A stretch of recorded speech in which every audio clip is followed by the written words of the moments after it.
प्रश्नकर्ता। प्रणाम आचार्य जी। अर्जुन कहते हैं कृष्ण से कि धृतराष्ट्र पुत्र चाहे मुझे मार भी दें तो भी उनसे लड़ेचना तो गलत ही है। हमारे आम जीवन में भी ऐसे ही चलता रहता है कि हम इमोशनल ब्लैकमेल, भावनाओं से किसी को नियंत्रित करना करते हैं बहुत बार, या फिर कोई और हमें ब्लैकमेल करता है कि मर जाएंगे अगर तुम ये नहीं करोगे, या कभी हमें पता है कि अपराध करने पर मौत की भी सजा हो सकती है, फिर भी खुद मिट जाने के लिए तैयार हो जाते हैं शरीर रूप से। कई बार अपने सम्मान के लिए अपनी जान गंवा देते हैं। तो ये क्या है? आचार्य प्रशांत, पशु ऐसा नहीं करते। दो पशुओं में अगर लड़ाई हो रही हो तो आमतौर पर जो हार रहा हो वो प्राण रक्षा के लिए दुम दबाकर भाग जाता है। पशु ऐसा नहीं करेंगे कि सम्मान की खातिर आखिरी सांस तक लड़ेंगे। मनुष्य ऐसा इसलिए करता है क्योंकि मनुष्य का तादाद में शरीर की अपेक्षा मन से ज्यादा है। पशु का तादाद में शरीर से है तो पशु शरीर रक्षा के लिए कुछ भी कर सकता है। मनुष्य शरीर से ज्यादा मन है, मनुष्य मन रक्षा के लिए कुछ भी कर सकता है। यहां तक कि मनुष्य मन रक्षा के लिए अपने शरीर को 100 तरह के कष्ट दे सकता है, और बहुत ही विरल स्थितियों में वो मन की रक्षा के लिए शरीर की कुर्बानी तक दे सकता है। इसीलिए पशु आत्महत्या नहीं करते। ये अच्छी बात है कि मनुष्य मन को शरीर से ऊपर का स्थान देता है, लेकिन ये बात तो दो रूप ले सकती है। एक तो ये कि मन को उठाने के लिए आप शरीर की बलि दे दो, जैसा आर्षियों ने करा, जैसा बहुत सारे योद्धाओं ने करा कि किसी ऊंचे लक्ष्य के लिए उन्होंने शरीर को कुर्बान कर दिया। और उल्टा भी हो सकता है कि मन को गिराने के लिए आप शरीर को बर्बाद कर लो, जैसा एक शराबी करता है। भाई, मन दोनों चीजें मांग सकता है। मन ये भी मांग सकता है कि मुझे कुछ ऊंचा ध्येय पाना है, और उसके लिए यदि शरीर की आहुति देनी पड़ा है तो स्वीकार है। तो शरीर की आहुति दे दी गई। क्यों? क्योंकि मन की इच्छा थी ऊंची। उल्टा भी हो सकता है, शरीर की आहुति दे दी गई क्योंकि मन की इच्छा थी नीची। लेकिन दोनों ही स्थितियों में एक बात साझी है, मनुष्यों में मन शरीर से ऊपर आता है, पशुओं में नहीं आता। इसीलिए मन को साधना होता है, शरीर को नहीं। इसीलिए वेदांत का स्थान योग से बहुत ऊपर का होता है। इसीलिए आप यदि रमण महर्षि से जाकर के पूछें कि आसन आदि लगाने से क्या लाभ होगा, और उनसे पूछा गया तो वो हंसकर बोलते थे कि तुम कब शरीर नामक पशु को पूरी तरह साध पाओगे? ये प्रयत्न व्यर्थ है। मन को साधो, मन को। और यही वजह है कि योग वेदांत से कहीं ज्यादा प्रचलित भी है, क्योंकि ज्यादातर लोग पशु के तल पर जीते हैं। तो उनको जब कोई शारीरिक क्रिया वगैरह बता दी जाती है तो उनको ज्यादा सुविधा रहती है। आप एक पशु से कहें कि अपने मन को स्वच्छ करो तो वो बेचारा कैसे करेगा? पर पशुओं को शारीरिक तौर पर कुछ प्रशिक्षण दिया जा सकता है। ऐसे दौड़ना है, ऐसे कूदना है। देखा है ना, सर्कस में जानवर कूद पड़ते हैं। ऐसे तो ज्यादातर लोग उसी तल पर जीते हैं। कहते हैं कि हमें शारीरिक तल पर कुछ अभ्यास की बात बता दो तो हमारा चल जाएगा। वेदांत में शारीरिक अभ्यास जैसा कुछ नहीं है। वेदांत कहता है ये शरीर व्यंग में हंसते हुए, इसको अभ्यास देकर क्या कर लोगे? मन की बात करो, क्योंकि तुम मन हो। पशु शरीर होता है, मनुष्य मन होता है। कथम न झेयमस्माभ्यः पापादस्मा निवर्तितुम कुलक्षय कृतम दोषम प्रपश्यद्भिर्जनार्दन 29। तो कुल क्षय से होने वाले दोष को देख सुनकर भी हम लोगों को इस पाप से निवृत्त होने का विचार क्यों नहीं करना चाहिए? श्रीमद् भगवद गीता अध्याय 1 अर्जुन विषाद योग श्लोक 29। आचार्य प्रशांत, इसी आशय के तर्क आगे भी हैं। क्या कह रहे हैं? हमें इस पाप से निवृत्त होने का विचार क्यों नहीं करना चाहिए? 3 तल हैं चेतना के हमारी।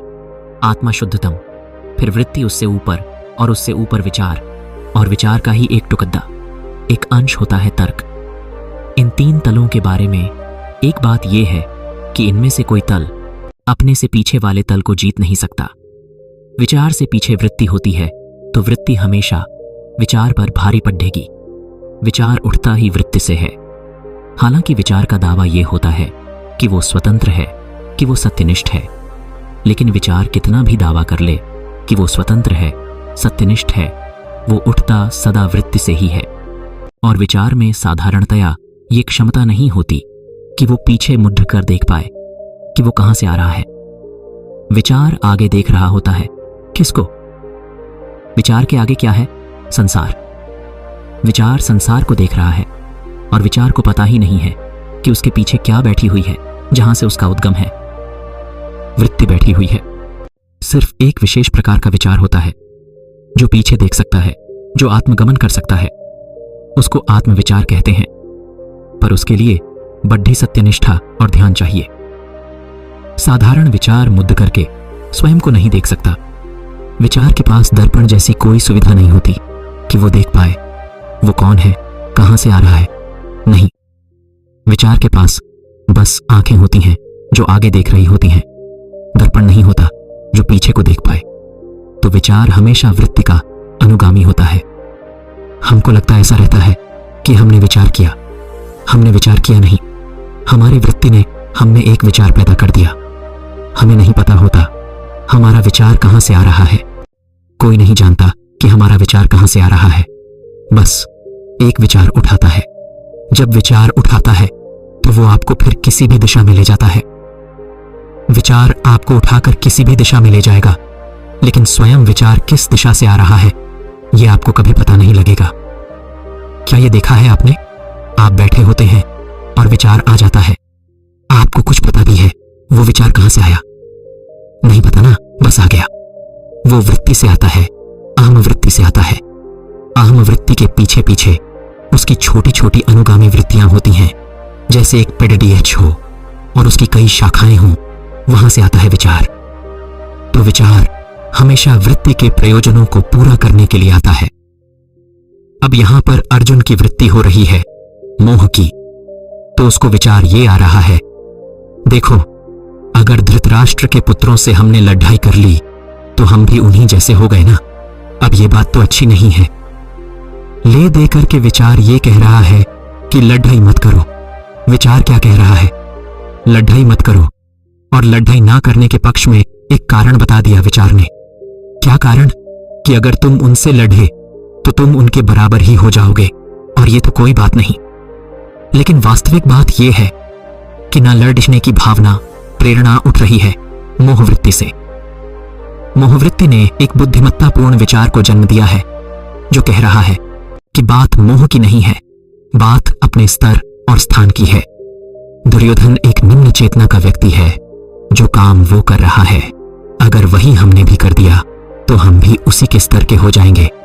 तो इसीलिए हमें लड़ाई नहीं करनी चाहिए। आप देख रहे हैं आदमी के अंतर जगत की जटिलता को। आपके उद्देश्य पहले बनते हैं और फिर उन उद्देश्यों को सत्यापित करने के लिए, वैध ठहराने के लिए आप किसी तर्क का निर्माण कर लेते हैं, और ये बात स्वयं आपको भी नहीं पता होती है। और विरल है वो चेतना जो अपने तर्कों को काटकर अपने उद्देश्यों पर सीधे सीधे दृष्टिपात कर पाए।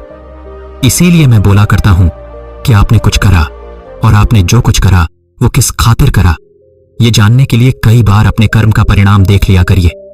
परिणाम बहुधा अनायास नहीं होता। वास्तव में वही परिणाम आपको चाहिए था, इसीलिए आपने जो करा सो करा।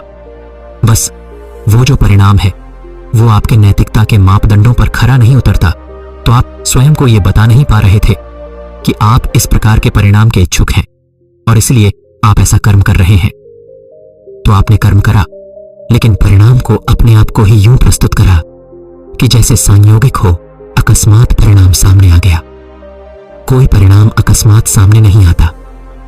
वो परिणाम वही है जिसकी आपकी चेष्टा थी, क्योंकि अहम वृत्ति तो भोग धर्मा होती है। वो जो कुछ करती है परिणाम के लालच में ही करती है। आपके कर्मों का परिणाम क्या आ रहा है, जरा उस पर गौर किया करिए। आप वही चाहते थे और उसी खातिर आपने जो करा सो करा। समझ में आ रही है बात? कुछ भी यूं ही नहीं होता, या कह लीजिए कि अधिकांश जो आपके साथ होता है उसमें आपकी सहमति और आपकी ही पूरी तैयारी सम्मिलित होती है। अर्जुन हैं आप, लड़ना मोहवश नहीं है, लेकिन तर्क दे रहे हैं धार्मिकता से परिपूर्ण। लड़ाई ना करने के पीछे असली कारण क्या है? मोह। लेकिन दर्शा यूं रहे हैं जैसे लड़ाई ना करने के पीछे असली कारण है धर्म। सीधे कहना कि मोहग्रस्त हूं बद्धे लज्जा की बात हो जाती, और अगर मान ही लिए कि मोहग्रस्त हूं तो मोह से आगे जाना पद्धता, मोह का उल्लंघन करना पद्धता। तो इसीलिए मोह की बात ही नहीं करेंगे। हम सब बहुत चतुर लोग हैं, हम बात किसी और चीज की करेंगे। जैसे कि देखो, बात मोह की नहीं है, बात सिद्धांतों की है। हमारे सारे सिद्धांत, हमारी सारी विचारधाराएं, हमारे सारे तर्क बस हमारी वृत्तियों के ऊपर का एक नकाब होते हैं। वृत्तिबद्ध ही गद्दबद्ध चीज है, वो विचार का संचालन करती है। अभी हमने कहा विचार कर करके आप वृत्ति तक पहुंच भी नहीं सकते। वृत्ति भारी पड़ रहती है, विचार पर तो वृत्ति पर कौन भारी पड़ रहेगा? आत्मा। क्योंकि हमने कहा चेतना के 3 तल हैं, जिनमें सबसे मूल है आत्मा। तो अपनी वृत्ति को जिन्हें जीतना हो उन्हें आत्मस्थ होना पड़ रहेगा। आत्मस्थ कैसे होते हैं? अहंकार का शोधन कर करके। बुद्धिजीवियों का ऐसा विचार रहता है कि उनका विचार उनको सत्य तक ले आएगा। नहीं, विचार तो वृत्ति का ही अवरोध पार नहीं कर पाएगा। बहुत आगे जाएगा कैसे? विचार तो चलेगा ही वृत्ति की दिखाई दिशा पर। वो ऊपर कैसे उठेगा आसमान की ओर? वृत्ति को तो जीत सकता है सिर्फ आत्मा की ओर प्रेम। ये बात ध्यान रखने की है। जो लोग सोचते विचारते बहुत हों, वो पहली बात ये ख्याल रखें कि सोच सोच कर सच तक नहीं पहुंचा जा सकता। और दूसरी बात वो ये ख्याल रखें कि अगर सोचना ही है तो ये भी सोचो कि सोचने वाला कौन है। जो पहली बात मैंने बोली वो उनको विनम्रता में रखेगी, और जो दूसरी बात मैंने बोली उसी को आत्मविचार कहते हैं। इतना ही सोचते हो तो ये भी देख लो कि सोचने वाला कौन है। कहां से आया ये सोचने वाला? किस बिंदु से उठ रहा है ये विचार? विचार जैसे ही पलट करके अपने स्रोत को देखता है, अनहोनी घट जाती है। विचार का रूपांतरण बल्कि परिमार्जन हो जाता है। विचार का केंद्र ही बदलने लग जाता है। खट से कुछ जैसे बिजली जल गई, उतना ही अंतर जैसे कि आप एक सिनेमा हॉल में बैठे हों और सामने स्क्रीन को देख रहे हों। वहां पर क्या चल रहा है? एकदम धूमधड़ ढाका प्रकाश। और थोड़ा मुद्द कर पीछे की ओर देख लें, वहां क्या है? अंधेरा ही अंधेरा और प्रोजेक्टर, प्रक्षेपक। पूरा माहौल बदल जाएगा कि नहीं? आप देख रहे थे सामने और खोए हुए थे। बिल्कुल सामने रंगारंग नजारे हैं, और अचानक कुछ हुआ और ऐसे पीछे मुद्र कर देखने लगे। भीतरी माहौल बदल जाएगा कि नहीं बदल जाएगा? ये करने का अभ्यास करना होता है। ये सब कहां से आ रहा है? ये सब जो है ये कहां से आ रहा है? थोड़ा देखूं, और जैसे ही वो प्रोजेक्टर दिखाई देता है वैसे ही जादू टूट जाता है। ये प्रयोग करके देख लीजिएगा। खास तौर पर जिन क्षणों में पर्दे का जादू सर चढ़कर बोल रहा हो, पीछे मुद्र कर देखिएगा, जादू उतर जाएगा। थोड़ा झुंझलाएंगे जरूर आप, कहेंगे देखो पैसा बर्बाद कर दिया, एकदम मजा आ रहा था और सब उतर गया फितूर। लेकिन कुछ बात पता चल जाएगी, 200 रुपए का जो टिकट है उससे कहीं ज्यादा कुछ वसूल हो जाएगा। समझ में आ रही है बात? विचार के गुलाम मत बन जाओ।